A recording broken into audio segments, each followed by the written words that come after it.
but it was ultra hard for me. And like we talked about with these medicines, they're not miracle cures. They're not, there's so much work on the back end, or even during. Yeah. When you're in it, before, it's it was work. really hard before, just getting off the antidepressants. Correct. All that I had to get off of just to go down to do this. I was having zaps. That's an important safety tip, folks. So Dr. Martine or Trevor and his medical, you can't go down there loaded up with stuff, or they will work with you, the medical directors and folks, to either step you down or kind of get you to a place. You can't go loaded for bear. You got to go into the medicine with as clean of a vessel as possible. So there is a lot of pre-work that happens to go on here.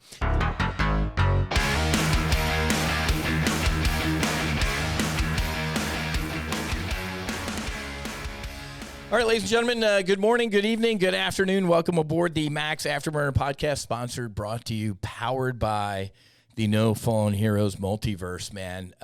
Quick reminder, go check out, I think it was the last podcast, episode 102, I believe. That is a must-watch, listen, working out, sitting in traffic, or whatever, man. You have got to check that one out. I debrief our most recent retreat at the Do Good Ranch out in Colorado, and the incredible healing.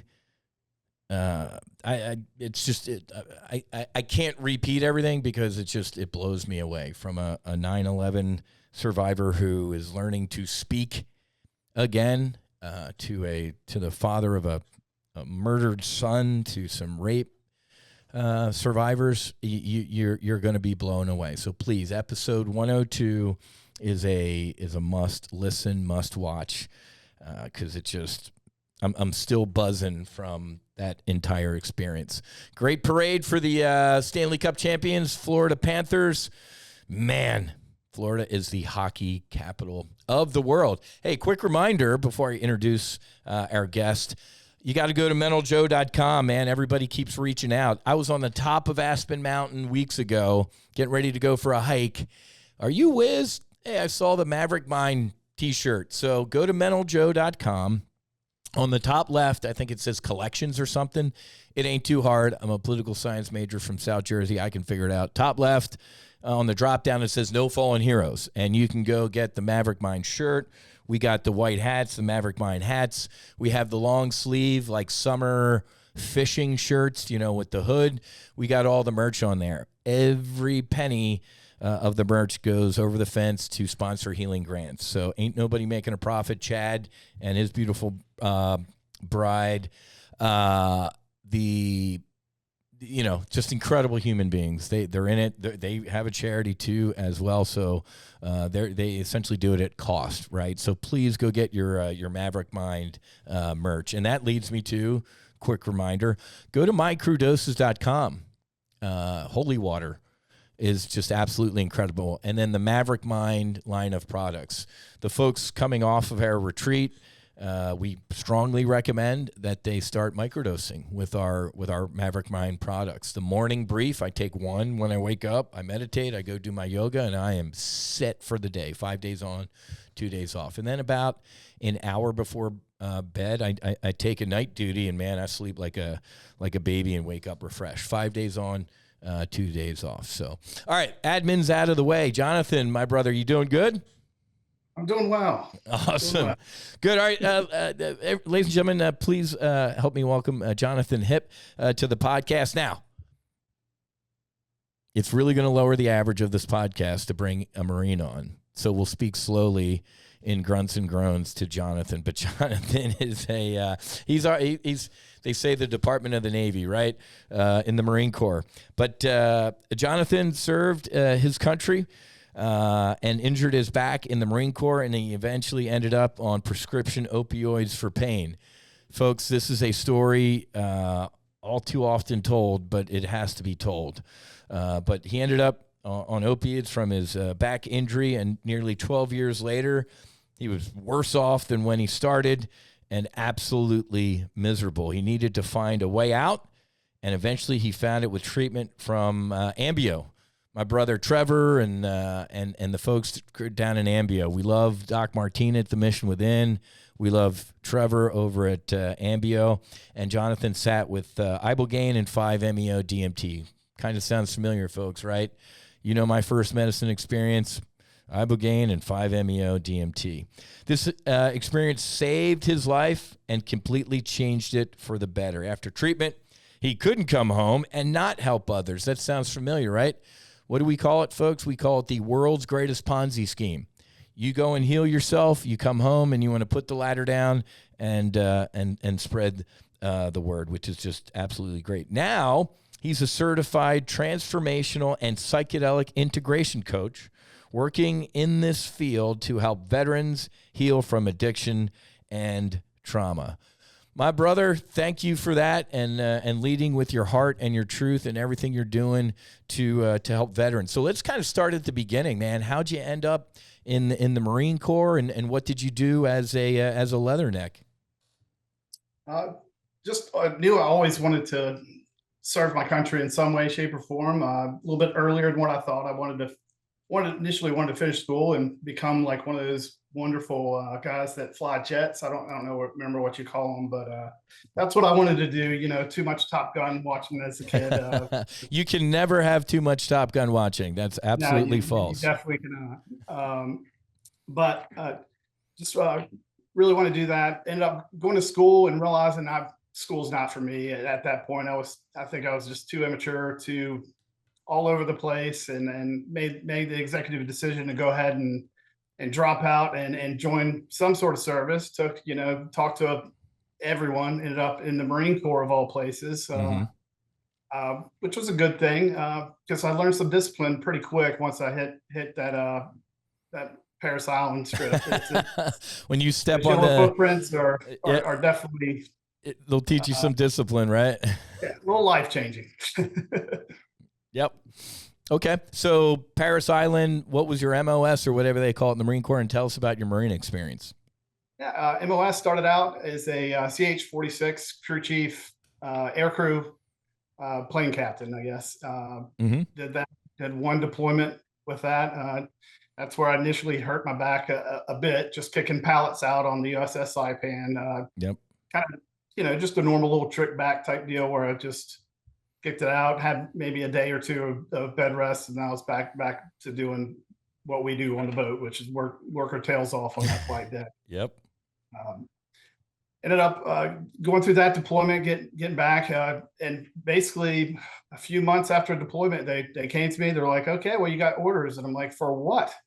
And this was right after the V-22 the last V-22 crash before they really went down for a long period. Yeah. They're like, "You're going to the VH12 program." I'm like, "Okay, good to go." It didn't make much sense to me, but hey, you get orders, you go. Yep. But ended up going through that program, doing a lot of really good things, even when the program was down, to better that aircraft, better the maintenance of it, do those type of things. But ended up eventually just deciding that military wasn't a life choice for me. I'd met my future wife at the time, that my girlfriend, and I just knew how hard it was on families, and just decided to get out. Okay. All right. So you got out. So did the back injury get worse, or how'd the trauma manifest itself? Yeah, it just continually got worse, and through various jobs that I had, I first started out went back to school initially. That went very well because as we know, discipline's kind of important for that schooling, which I learned very easily. But it was great. Ended up doing pharmaceutical sales for a bit, and was killing windshield time. I was in the vehicle nonstop. I think we had to trade out our company vehicles every 75,000 miles, and I was doing it probably 7 or 8 months at a time. Whoa. So as you can tell, that was wearing on my back. We ended up having our first child, Addison, and we were away from home, 2.5 hours away from home. We were really struggling, and my back was bothering me. We made the decision to move back here, and that's when I ended up at Merrill Lynch. doing that, which was a traumatizing time and a weird time to go in, and not the best time to start a career within the financial community in 2008. Oh my God, that could not have been worse timing. Yeah, I was in the Chicago Board of Trade for the 2008 financial crisis, literally yeah. ground zero, man. The VIX pits, the volatility pits, the VIX hit like 90 or something like that. So, wow. Yeah. Okay. I just remember sitting at the desk, like I was listening to that podcast of yours the other day, and you were mentioning the VIX, and that almost sent me back into that realm of hypervigilance once again, with just like watching that ticker, the VIX, completely astronomical high numbers as far as that goes. But So, folks, the VIX, in case you don't know, is called the Volatility Index. It's the use the word volatility to sound cool at cocktail parties. It's the uncertainty index. When the market freaks out, the VIX spikes. The average resting heart rate of the VIX since 94. I forget when the SIBO, the Chicago Board Options Exchange, came out with the VIX product. I think it was 94, early 90s. The average is a 20. The height of the financial crisis, it was at 90. And now I think, today it's in the low teens right now, which is insane. But okay, so financial crisis, back's hurting. Real quick, tell me about your transition. Going from a Marine aviation squadron, you trust the guys or the gals in that organization with your life, or they're not there, they're gone. Explain that feeling on Wall Street, because I just, people would push their own mother in front of a bus to make a buck. Did that hit you at all, like that type of Wall Street environment? Wholeheartedly. That was probably my biggest wake up call. Like I kind of had a good thing going with the farm. Yes, it was a lot of windshield time, but I had a good thing going. I was calling on OBGYNs, not having to really fight off a bunch of reps in those offices and do that type of thing. But this was a completely different animal. Yep. And it turned out it was I'd been involved with a fraternity when I first went to school. It was one of the fraternity brothers up there that he gave me a job at that. He said, he was very blunt, you're going to work your tail off, all that type of thing. Mm-hmm. I didn't realize that I was going to be pretty much, starting my own business and being chained to a desk for probably 70, 80 hours a week, constantly looking behind me to see who's next on trying to stab me in the back or take clients or I'm sure you're well aware of what goes on in some of those offices. Oh yeah. People wear golf cleats to work, man, just so they can step on top of you on the way up. Right.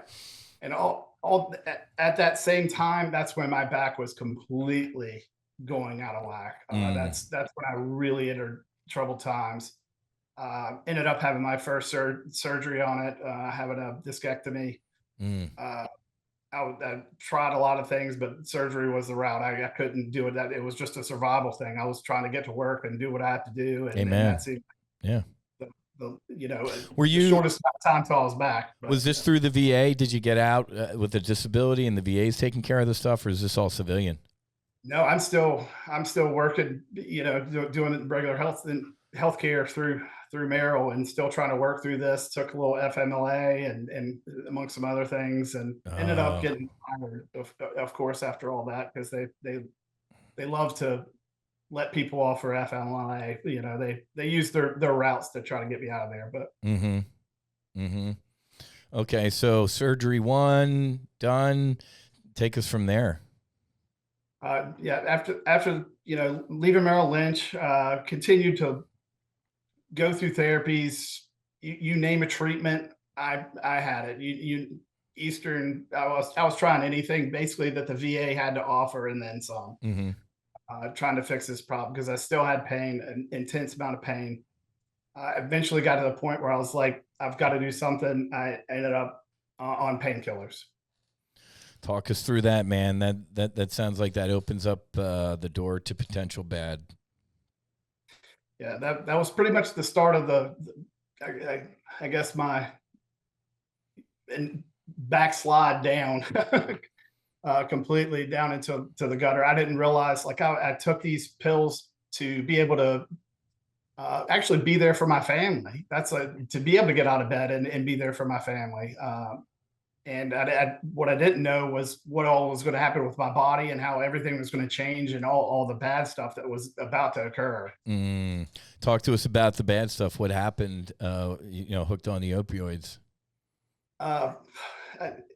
Started taking that, didn't realize and most doctors know this, but they don't do it right away. If you're on a long-term opioid program, you might as well prescribe an antidepressant and an anti-anxiety on top of that, because it's inevitable that that's what's going to happen. Depression is at least depression is going to happen. Sleep apnea, I turned into like a snoring bear with both types of sleep apnea. It was affecting every part of my life. I was starting to gain weight. I was not able to work out, not able to do anything. I pretty much lost my motivation for life along the way. Oh man. Any suicidal ideations or? Probably my low point was, after all this and all the mental issues that were coming up because of these opioids, I believe my lowest point, if not next to the lowest point, was I was completely numb. I had no feelings, no emotions. That's how I rode through life. I self-medicated with alcohol on top of that, just to be able to function, and I probably not kill myself was what the alcohol was helping me do. And one night I was self-medicated on alcohol, on opiates, and was sitting there on the couch, got done cleaning my weapon, and decided that I wonder if I really could feel anything. I took the gun and actually went up to my hand and pulled the trigger. Oh my God. Of course, scared the ever-living tar out of my wife. Luckily, my girls were young enough that they didn't really remember it. But yeah, I ended up in the ED and hand surgery later, doing that type of thing. But that being said, that that was bad enough, but I don't think that was my true lowest point. I think was when I was not doing anything for myself. I had given up, and I basically was in bed, and my wife came in and basically told me, "You need to do something now. You need to get up, get motivated, and do something." And I wasn't willing, so she left. And it was just a ploy. It wasn't her trying to divorce me or anything like that. Luckily, my wife is, I'm blessed to have her. I wouldn't, pardon me, I wouldn't be here without her. Amen, brother. They are gifts from God. The things that these ladies went through to support you and I in our suffering, they earn a special place in heaven. They should. I think wives and mothers, they all achieve sainthood somewhere along the lines in life. Amen. It is, but that was her ploy to motivate me. It did motivate me. We started going to marital counseling, and that at least got me up and out of bed for a little bit. But I guess maybe a year or two later, I was back in the bed just as bad, but I was actually actively searching something out because I knew something had to change. I was completely just down and out, and I was looking for anything and everything. That being said, like I quit cold turkey one time before, and I knew that wasn't an option anymore. That was way too traumatic on my family, my wife. She had as much threatened to, like, please don't do that again. That was pretty much her argument, because basically I just, would go through withdrawals and pace around the house till all hours at night, trying to, and self-medicating with alcohol. It was complete hell on earth for her, the girls, me, completely horrible. Does anybody try and help you at this point? Like any of your doctors, you're like, hey man, I'm hooked on this stuff. I tried to get off it. I'm self-medicating with booze. What's the interaction with the VA or the docs knowing that you're going through all of this stuff? Probably about 2 years before that, like, that's the funny thing about pain doctors. And that's what I was going. I was actually doing community care with a civilian doctor through the VA. And a lot of those weren't working, but I ended up switching to a new doctor. And I knew he was kind of different because pain doctors are very, very unique people anyway. But this one was ultra unique because the first appointment I had with him, he actually gave me a cell phone number, which was really weird. But I was like, wait, this might be a guy that actually gives a shit. Yeah. And that was the case. And it was Dr. Kamal out here in Winston-Salem at Carolina Pain Clinic. But he was empathetic. He understood. He gave me what I needed at the time. But at the same time, he kept warning me, kept putting that, just planting the seed in me. You need to get off this stuff.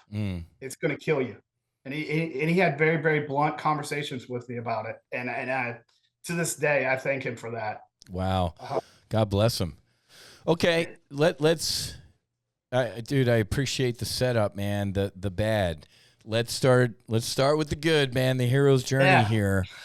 How, and again, 4 years ago, me would kick my own ass talking like this, but how, now I laugh when I use these type of sentences. How, when did the medicine call to you? How did you find out? When did you hear the call?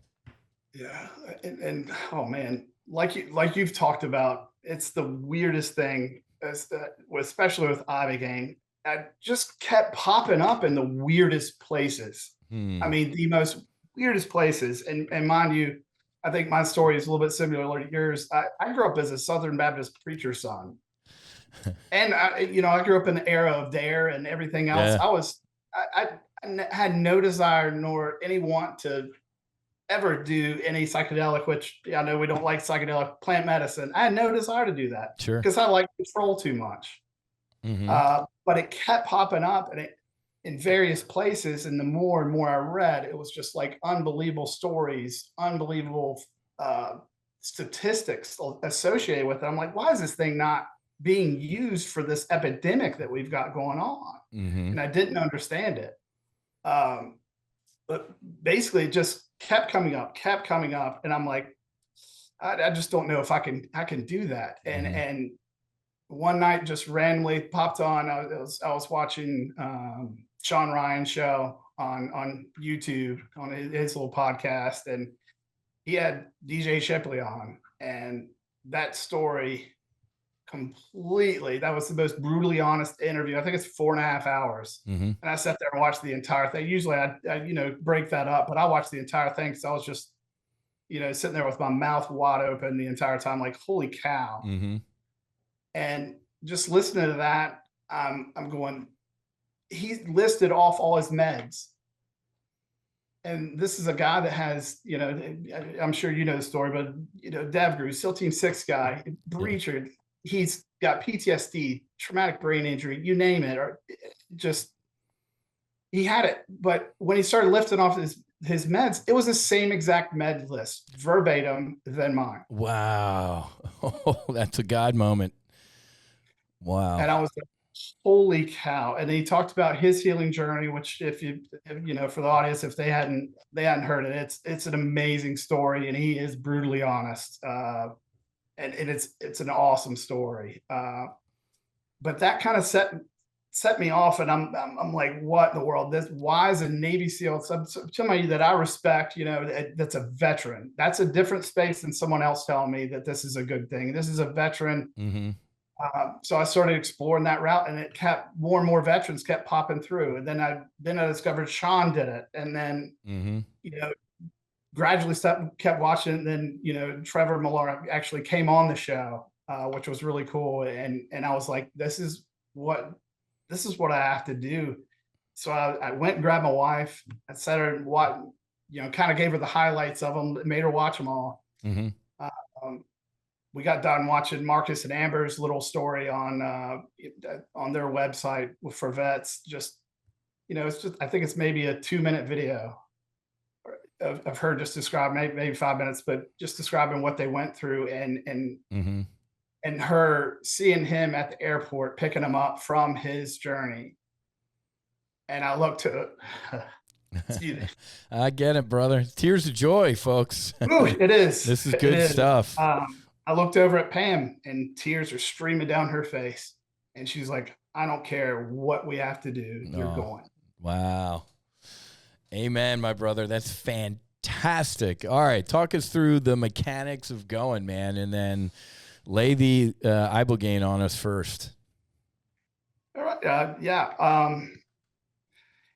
I'm sure you know it's a bit of a stretch to go down there. It's a lot of preparation, ton of preparation. Luckily, I'd hooked up with some of the people from Vets, and they gave me some of their coaching through that. Like obviously, I couldn't do the Vets program or get a grant through that. I had to pay my own way. Mm-hmm. But I had a great coach. Why couldn't you get a grant? I at the time they were just doing special operators as far as the grants. Got it. Okay. Understood. So that was an option, but I knew that's where I wanted to do it. I knew, and from discussions with some of them, that it was probably the safest bet for me. And I was scared to death. Mm-hmm. There is a lot of bad stuff on the internet as far as like some of the deaths that have occurred from ibogaine that are obviously easily controlled, exactly. Every one of those people are like, I Googled ibogaine and people died. I'm like, okay, folks, do the research, do the digging. That, people showing up on heroin to the ibogaine clinic, with heart issues. The ibogaine didn't kill them, folks. Other stuff did. So let's clear that up right now. And obviously there are safeguards in place now. You do your blood work before you do an EKG. At the Mission Within, we're on EKGs the entire time. I mean, there are so much mitigation, folks. They do some magnesium now. So please do not fear pouring the ibogaine, man. It's more dangerous driving to the podcast studio today than doing ibogaine. But you're right. I mean, people, when you look into the stuff, you're like, oh my God, somebody died. It's like, dig. Don't look at the headlines, dig and get your own intel. Definitely. And like you said, like especially being like I did their addiction house, which is just an offshoot. One of their, I think they have two houses down there, one for primarily the vets, and then the other one for the addiction house. Mm-hmm. And a bit more criteria and screening, and just monitoring everything. I was doing drug tests, blood tests, EKGs, all kinds of things, even before going down. Mm-hmm. Upon getting down there, it was the same meetings with doctors. I had a few doctors / nurses appointments. I was hooked up to a monitor the entire time, but they continue to do it the safe way. That's one of the reasons I chose that Ambio in the first place. Okay, good. All right. So tell us about the ibogaine journey, man, because I love hearing about people's different experiences. Yeah. ibogaine, it was, for me, it was very weird. But in the same regard, it was awesome. I was able to settle in, put my blindfold on after I think I was one of the last ones to actually start feeling the effects of it. Started doing it, and it was basically just this 4 or 5D movie of my life, basically, live and in living color for me to see and get that. Relive some of that stuff, but from a third-party perspective. Mm-hmm. And I think that's what's key, especially if some of these guys have trauma, something like that. Like, yeah, you can relive those things, but it's not the same perspective. You can gain a better perspective and look at it in a different way. Amen.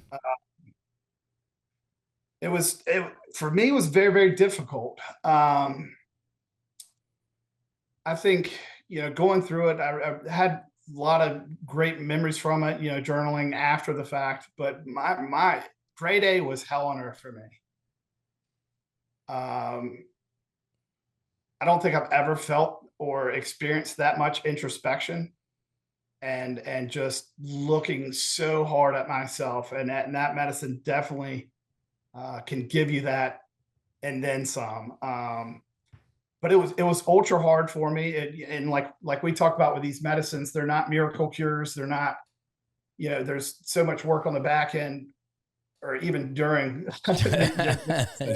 When you're in it, it was really hard before just getting off the antidepressants. Correct. All that I had to get off of just to go down to do this. I was having zaps. That's an important safety tip, folks. So Dr. Martine or Trevor and his medical, you can't go down there loaded up with stuff, or they will work with you, the medical directors and folks, to either step you down or kind of get you to a place. You can't go loaded for bear. You got to go into the medicine with as clean of a vessel as possible. So there is a lot of pre-work that happens to go on here. I always ask people this, the day, you looked at your wife, tears on the face, the day you agreed to do the medicine, from that point on, did things change? I always like asking this question. From the second you said, you know what, I'm going to do this, did anything change, or was everything kind of the same? Completely.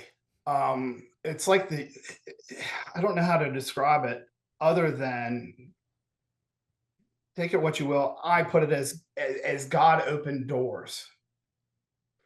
That's the way I felt about it. You can look at it the other way, as the universe opened these doors, if you like that analogy a little bit better. But it's all these doors started opening, and all the right people started coming into my life to kind of help me through all this. Wow.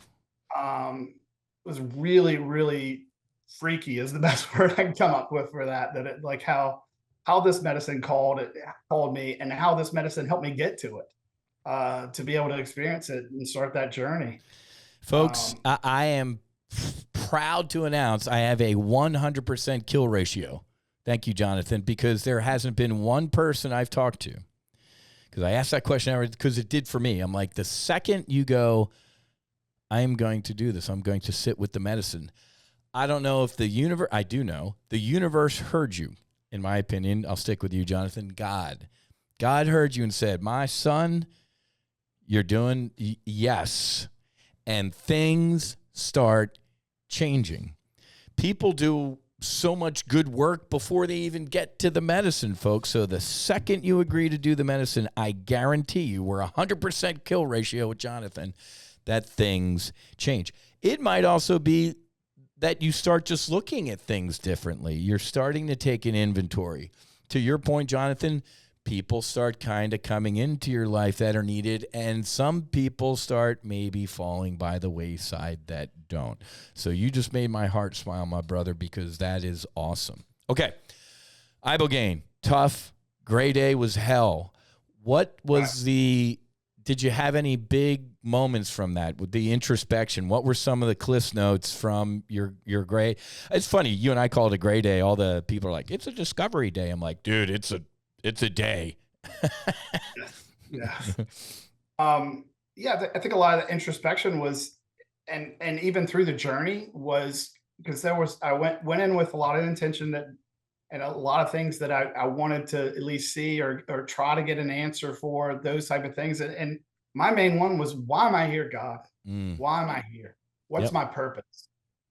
And it kept coming up throughout my journey that you're here. I kept seeing not even just my Marine Corps buddies that I served with. It was guys in the Navy, guys. I kept seeing them come up, and I was having to help them in various ways. And they just kept popping up in different story logs that they didn't belong in. And I'm like, why does this keep popping up? And I asked the medicine, and it said, because you're supposed to help them. I mean, wow.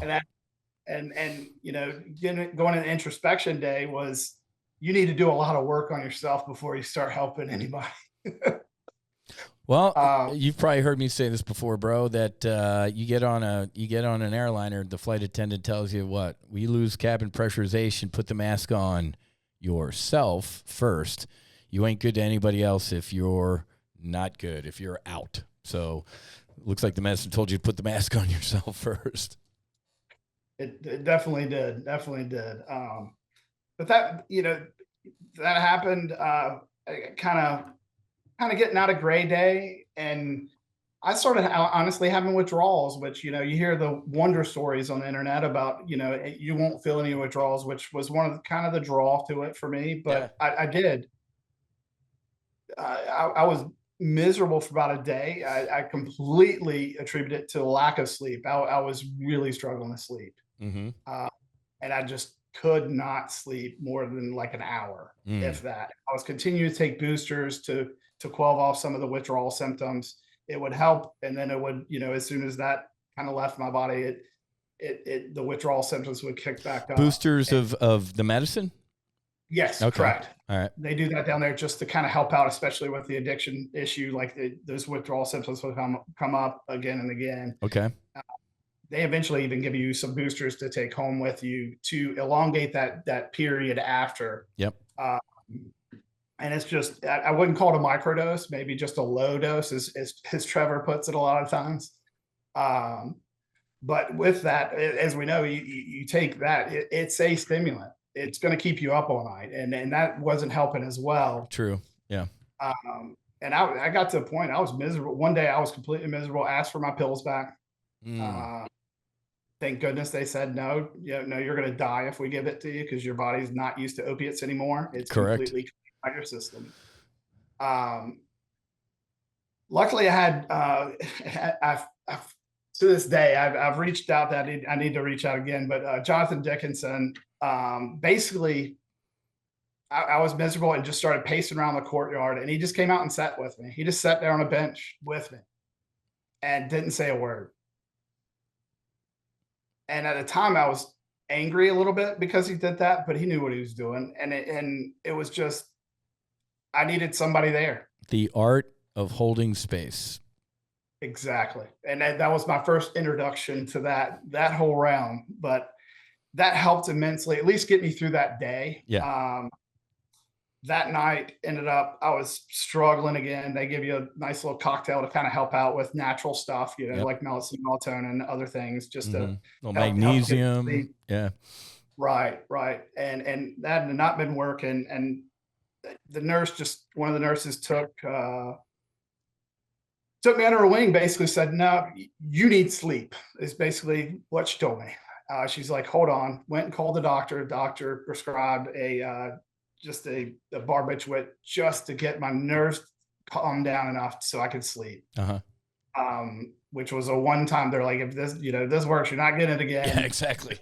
Like you're down here to get off all this crap, not get back on something else. Correct. But in all honesty, that's all I needed. I got maybe 3 or 4 hours of sleep, not an immense amount.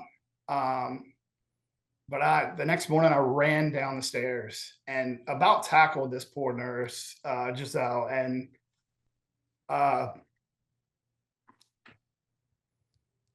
gave her the biggest bear hug I could. I love it. Yeah. Because all my withdrawal symptoms were gone. Wow. Exactly what the nurse ordered. You're exactly right. She knew exactly what you needed. And another famous medicine phrase, the medicine gives you what you need, not what you want. So you got exactly what you needed, my brother. Bingo. And I've continued to learn that, but sometimes the hard way, but it's it definitely does that. Well, we're human, right? We go in with expectations. I expect this. I want that. And the medicine's like, dude, I got it. Just buckle up. Okay, so you made it through the gray day and the integration day. Take us to the toad, man. I'm always look forward to the toad because you probably heard my toad debrief, man. So give us yours, because everybody kind of knows mine. How'd yours go? The toad for me was, which I've done so much reading and research before even going down, and in my preparation and books and consciousness medicine and iboga, the healing, all that, and I was more afraid of the toad than anything else. Why? Because of my reading, I think I kind of freaked myself out, and that. Kept reading this, it's a near-death experience or a simulated death experience, and I'm like, whoa! And I read about people talking about like how you have to pretty much give up on life to be able to enter into the right realm or the right space that you need to be for the toad, and that scared me. Yeah, I wasn't willing to walk away from my wife and 2 girls. Yep. But a couple of nights after getting done with that, like it's a longer period for somebody with an addiction like that goes down there. It's a 10-day stint. Oh, it is. Oh, okay. You longer program. I got it. All right. Yeah. So you went. How long was that from the grade A to the Toad? I think it was probably 3 days. Okay. I had some struggles a little bit. They delayed it a little bit because of the struggles that I had in feeling withdrawals, and they didn't want to do that. And also I had a little bit of nausea. Yeah. Which is fairly normal with IAG Gain, especially just movement in general, as you know. Yeah. I think you talk about was it an act of Congress just to roll on your side? Or, if people do get up to use the head, they're, my buddy Bart was like a fucking giraffe on rollerblades, it's just so. But real quick, I want to take a break, folks, because he just said the clinic did this in 3 days. And this, look at the care that's going into this. This ain't rushed. This ain't fly by night. This ain't, let's just fuck it. This is an established process. They had you who's like, hey man, this guy's in it. We need to do this. These teams, folks, are on it. They care. They take their lessons learned from previous and they apply it, man. So I'm glad you're detailing everything that they did. I love me some Trevor and Ambio. So everybody sit up and listen to this experience, because they're doing the Lord's work. I appreciate it. They definitely are. And that's one thing they always talked about, like is that's their payment, and more than just getting paid to work there is they take a picture of you when you arrive. Yeah. And they take a picture of you when you leave. And they're like, that's the difference. And they showed me just a few, and it was amazing. Yeah.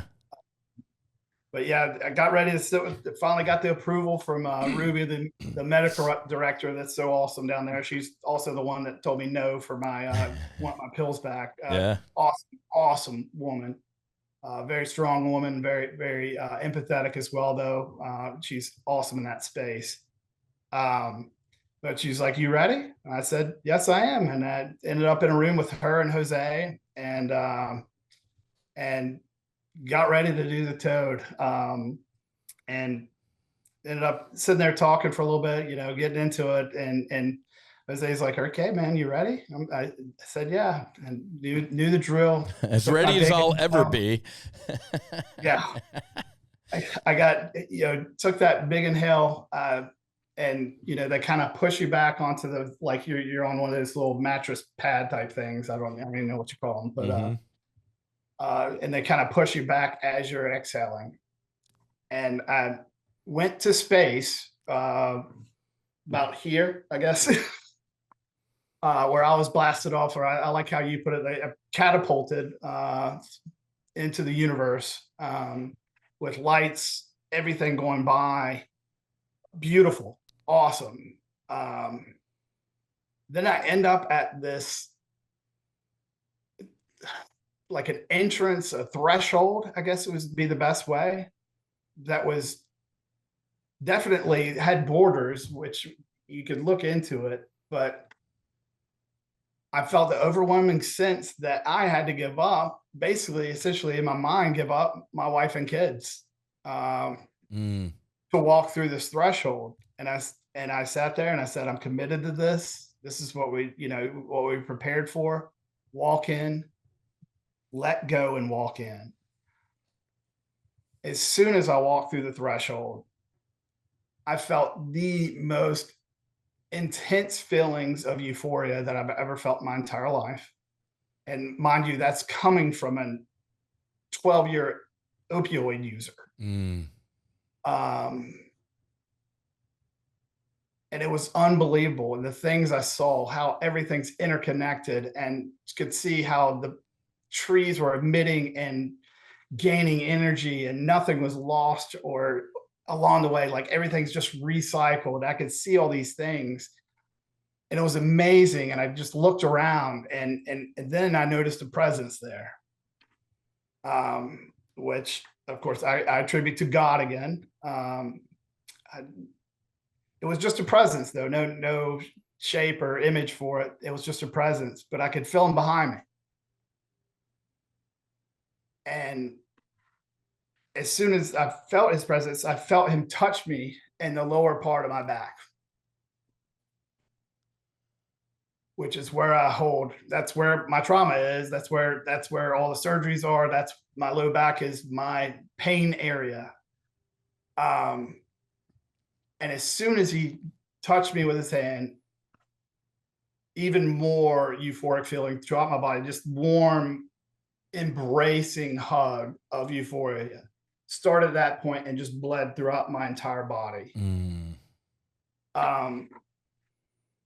And through that, he didn't say it, but communicated, I guess, I don't know, telepathically or whatever. Yeah, energy. No words. Yeah. Right. That he understood my pain.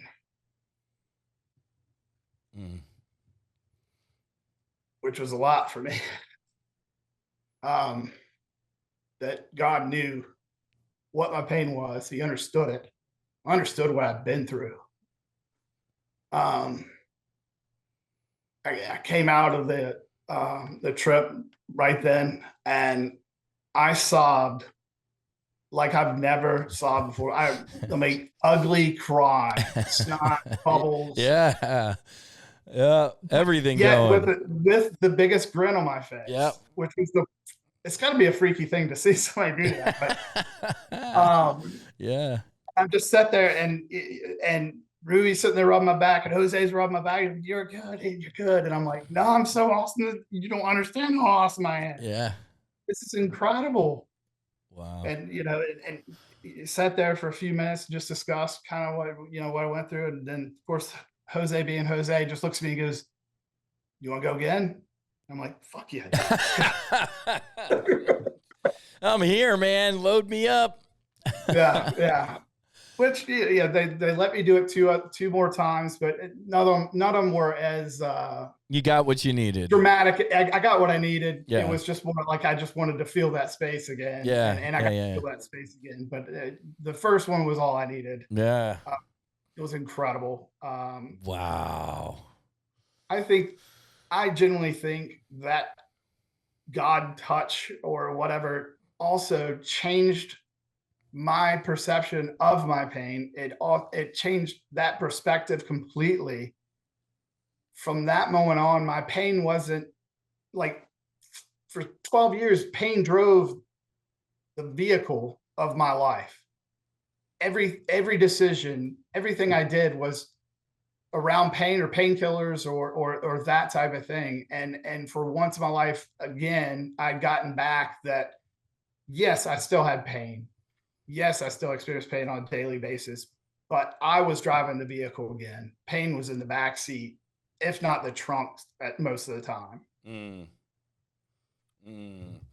Oh my God, brother. So yes, amen. And yes, I have horrific tinnitus. Listen on this podcast for the rest of my life. As in aviation, man, the sound of freedom is tinnitus. Horrific ringing in my ears. Yeah. I can never sit in silence. When I meditate, it's a loud squeal. My back's killing me from flying fighters. The vision of my right eye's going.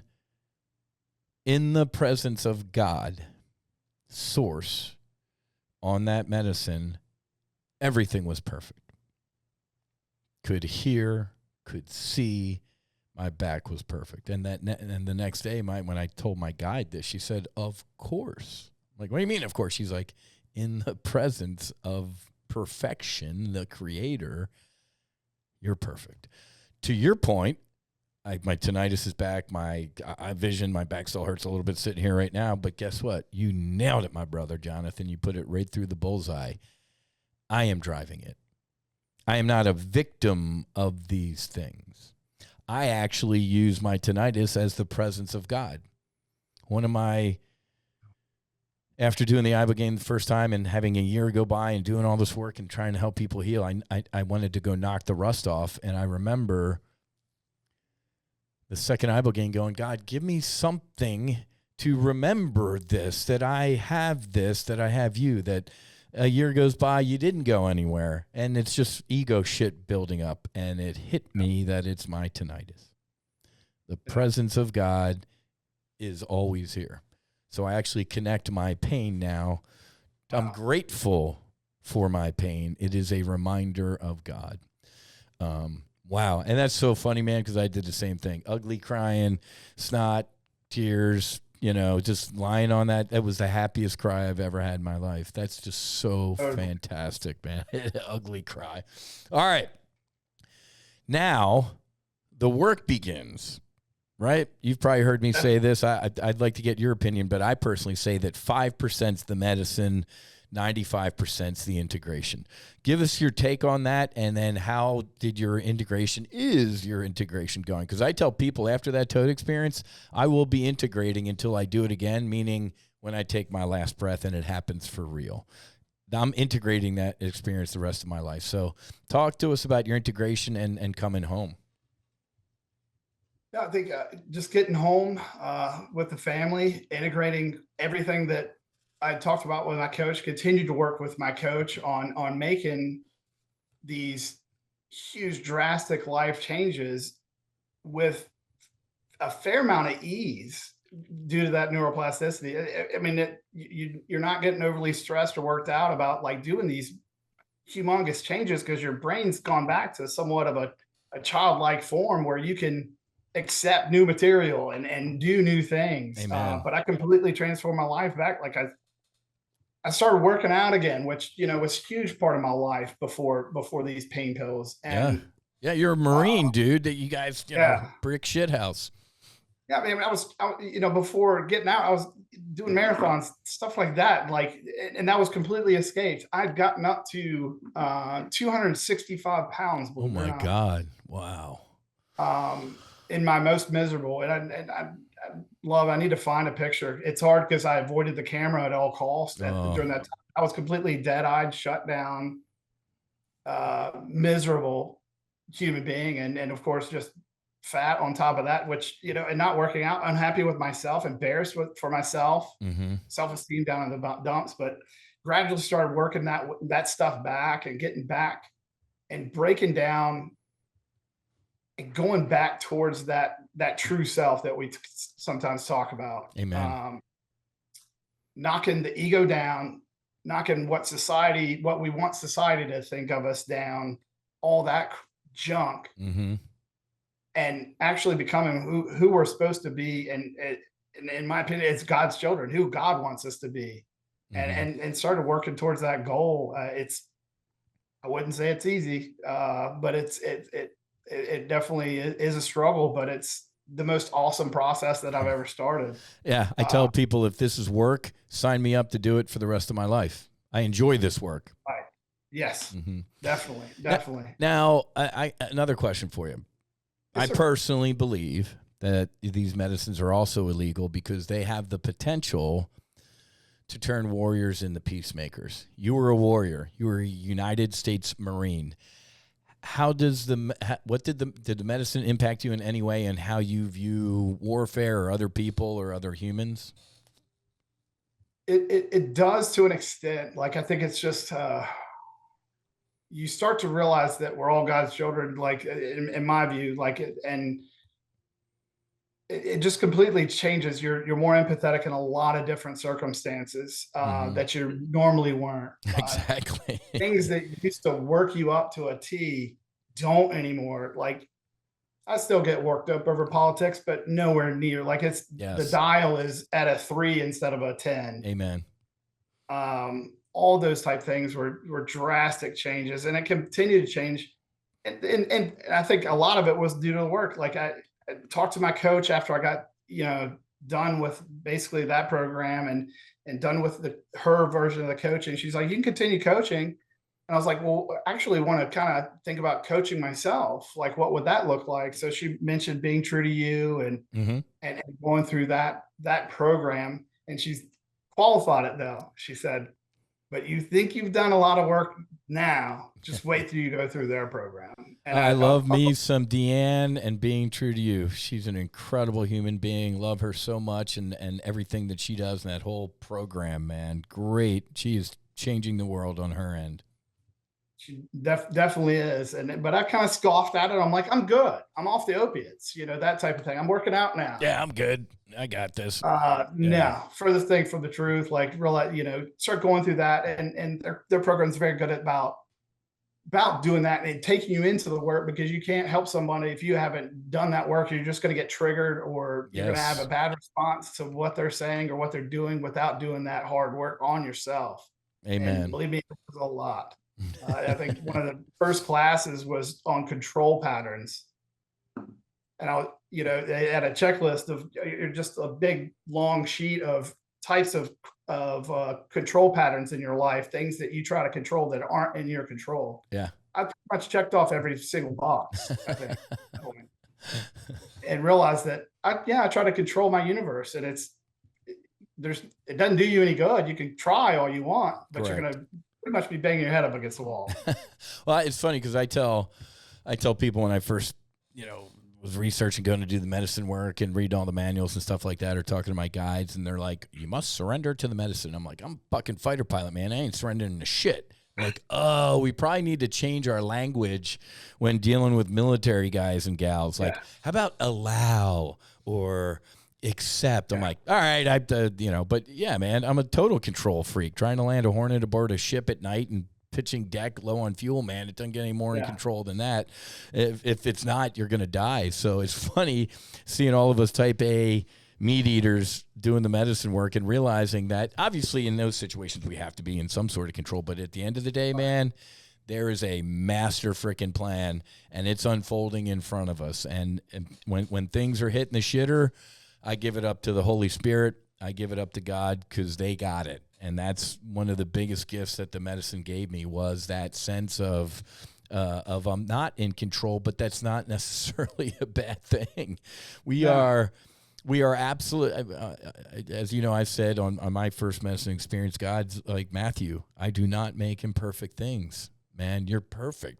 This crap I'll take care of right now. It's gone. The drugs, the alcohol, the stupidity, the shit, gone. Now let's focus on what is perfect inside of you. So talk to us about what you're doing today, how you're, like we laughed, it's the world's greatest Ponzi scheme. How are you putting the ladder down to help your fellow wingmen out? Oh, man. And I think the best way to do that, went through the coaching course with Being True to You, and began starting to build a business for myself, a for-profit, obviously, but I'm going to do a ton of pro bono work. That's going to be, I'm not in this for the money by any way, shape, or form. Eventually want to get into that sector of non-for-profit. But I've just continued to take things organically for my own healing journey and use those as kind of my tools, my building blocks, my modalities that I can help people with. Yeah.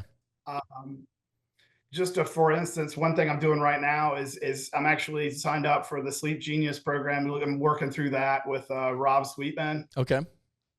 Who's a Navy SEAL operator, great program. I'm struggling to sleep a little bit here and there, so that we're working on that. And I did his larger program, which he's got a great cheaper version of the program for vets that they do it more of a workshop type form. That's awesome with 62 Romeo. Okay.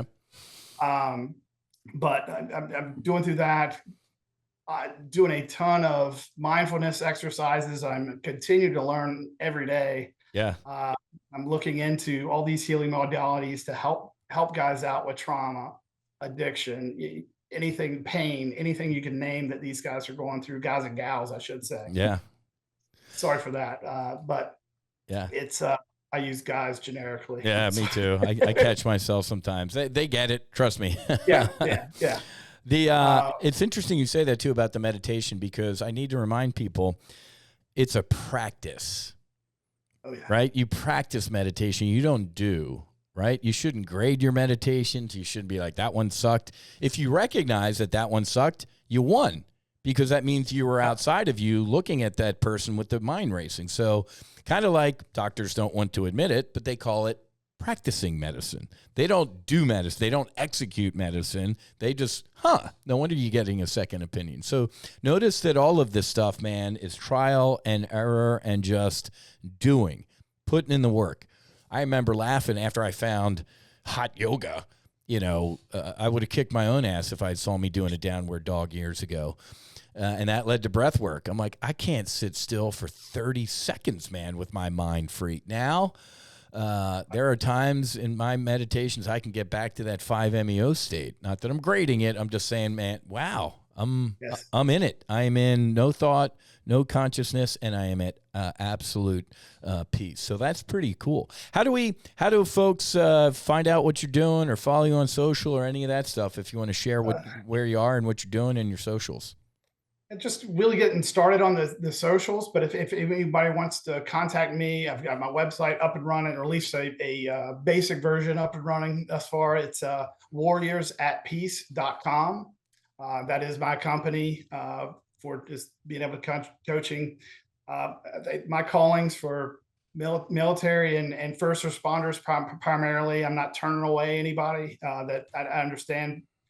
Civilians go through trauma just as much as we do. Amen. Yep. Those type or addiction problems, those type of things. But yeah, that's my primarily focus because I feel like that's what I connect with the most. Mm-hmm. My best friend's a sheriff here in town. He's struggling. He's at rounding the end of his career. Yep. And really struggling, and he knows that something needs to be done. And his buddies are the same. So that's something that I'm want to work with as well. But you are in that man's life for a reason, my brother. So do the work.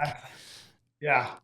He's actually excited to get started doing it. He knows he needs it because that's the one thing with first responders is, I feel like a lot of our traumas and on the battlefield or off, like they're, from one deployment from 1 year to the next, you may have a few traumas. They have a trauma every day, like every once shift, a week, twice a week. Correct. It's just, that's the police. We're not talking, fire rescue guys. Correct. I mean, good Lord.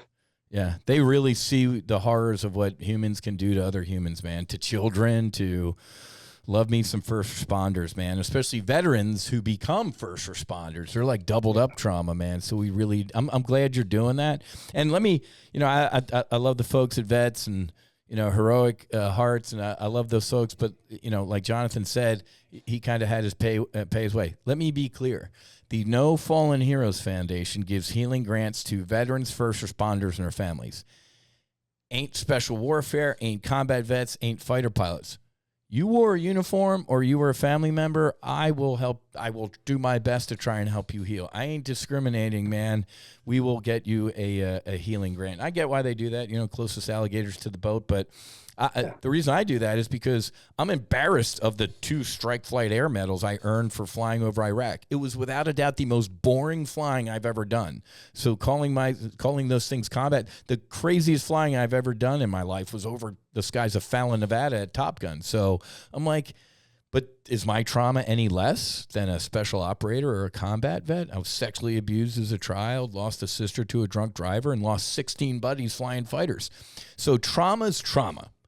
I don't care if you're a combat vet or, our last retreat now in Colorado, we had 2 grant recipients who were victims of MST, military sexual trauma. So we need to treat everybody, baby. Let's not kind of discriminate with who we're treating here. And as you know, not that I'm going to disparage hippies, but the last psychedelic revolution kind of got shut down. Now this time, maybe this psychedelic revolution with veterans and first responders and their family members leading the way, maybe mom and pop walking down the street can sit up straight and go, "Wow, guy's a Marine aircrew or a fighter pilot or a Navy SEAL." Maybe, or an NHL, or Aaron Rodgers, an NFL superstar quarterback, maybe I can look into these things. So, Jonathan, you and I trying to be the change in the world we want to see. So whether it's your first responder buddies, just being that change, I think is pretty incredible, my brother. So what do you got to wrap up with, my friend? This was awesome. I appreciate it. Any final, by the ways, smart remarks?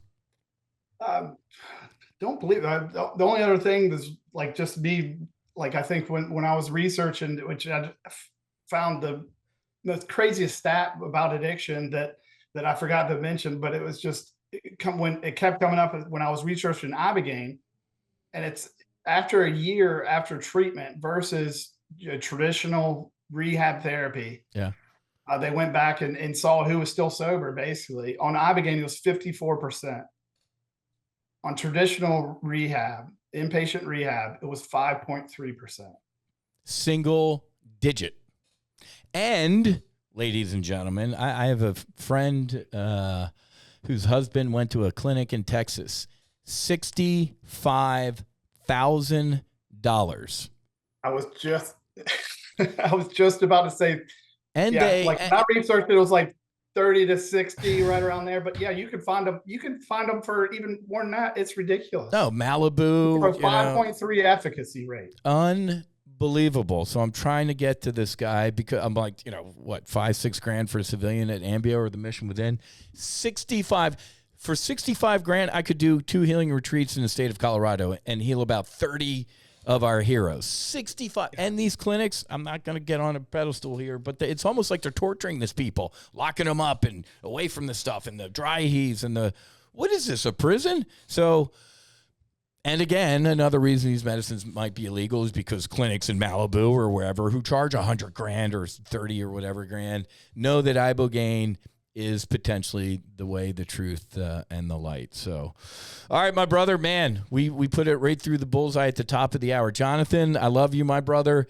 Thank you for everything you're doing. Thank you for sharing the lows and the highs. My best to your family and your beautiful bride. Thank her for her service and putting in the work as well. And then when you get your socials up or anything like that, anything I can do for you, my brother, you reach out and let me know. Do me a favor after this, shoot me your address too, because I want to get you some of our merch to wear. I've got my. You don't see my swag over there? You kidding me? I see it on the chair. I had marching orders prior to this that I was to wear that shirt by Carrie with Carrie and Chad over at Mental Joke, because I went through being true to you with Carrie. Oh, okay. What a great that's lady. How we hooked up, and I've grown to be good friends with both of them. I even went out to Arizona with Chad and did a journey with him, and it's been awesome, those guys. But yeah, she was. You need to wear that T-shirt, or at least have it somewhere near it. I'm like, I love me some Carrie. Thank you for now I see it in the background, man. I was looking up at the top of the at the I Love Me wall. I'm trying to figure out what he had up there and over there. And I did look at the chair. What's on the back wall there? Is that marine aviation stuff, or what is that? Oh yeah, that's the V-22 flying over the Iwo Jima Memorial. Oh wow, oh that's very cool. One of those like here. Congratulations for getting out. Here's your picture. Here's your handshake, and there's the door. I get it, man. Every military guy or gal has what we call an I Love Me room or an I Love Me wall, and we throw all our stuff up on there. So, but all right, my brother, thank you for coming. Thank you for sharing everything. I appreciate the work you're doing. Put the ladder down, spread the word, and help each other here. So, ladies and gentlemen, Jonathan Hipp on the Max Afterburner podcast. Everybody else, have a great rest of your day. Happy hunting. Make sure you're hedged. Fights on. Namaste. And Basi Basi. Whiz out.